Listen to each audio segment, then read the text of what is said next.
नमस्ते दोस्तों, स्वागत है। आज की कहानी का विषय है प्रभु श्री राम की परीक्षा। प्रभु श्री राम का वनवास समाप्त हो चुका था। एक बार प्रभु श्री राम ब्राह्मणों को भोजन करा रहे थे।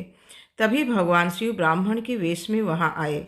प्रभु श्री राम ने लक्ष्मण और हनुमान सहित उनका स्वागत किया और उन्हें भोजन के लिए आमंत्रित किया। भगवान शिव भोजन करने बैठे, किंतु उनकी क्षुधा को कौन बुझा सकता था। बात ही बात में प्रभु श्री राम का सारा भंडार खाली हो गया।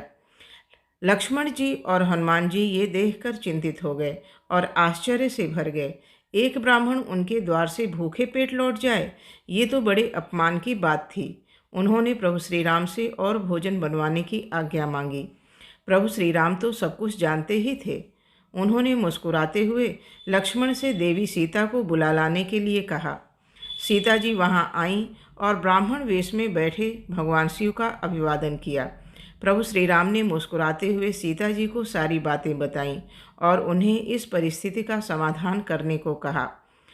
अब माँ सीता स्वयं महादेव को भोजन कराने को उद्यत हुई। उनके हाथ का पहला ग्रास खाते ही भगवान शिव संतुष्ट हो गए।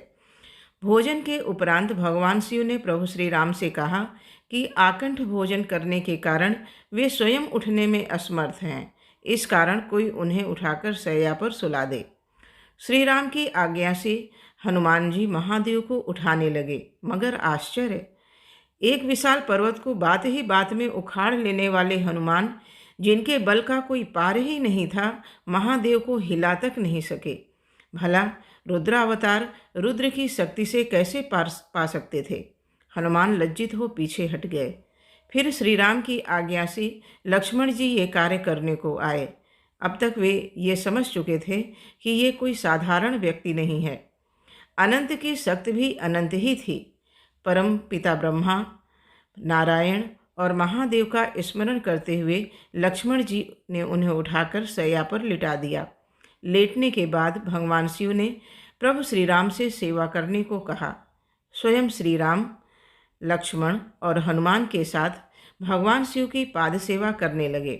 देवी सीता ने महादेव को पीने के लिए जल दिया। महादेव ने आधा जल पिया और बाकी जल का कुल्ला देवी सीता पर कर दिया। देवी सीता ने हाथ जोड़कर कहा कि हे ब्राह्मण देव, आपने अपनी जूठन से मुझे पवित्र कर दिया। ऐसा सौभाग्य तो विरलों को ही प्राप्त होता है। यह कहते हुए देवी सीता उनके चरण स्पर्श करने बढ़ीं। तभी महादेव अपने असली स्वरूप में आ गए। महाकाल के दर्शन होते ही सभी ने करबद्ध हो उन्हें नमन किया। भगवान शिव ने श्री राम को अपने हृदय से लगाते हुए कहा कि आप सभी परीक्षाओं में उत्तीर्ण हुए। ऐसे कई अवसर थे जब किसी भी मनुष्य को क्रोध आ सकता था, किंतु आपने अपना संयम नहीं खोया। इसी कारण संसार आपको मर्यादा पुरुषोत्तम कहता है। उन्होंने प्रभु श्री राम को वरदान मांगने के लिए कहा, किंतु प्रभु श्री राम ने हाथ जोड़कर कहा कि आपके आशीर्वाद से मेरे पास सब कुछ है। अगर आप कुछ देना ही चाहते हैं तो अपने चरणों में सदा की भक्ति का आशीर्वाद दीजिए।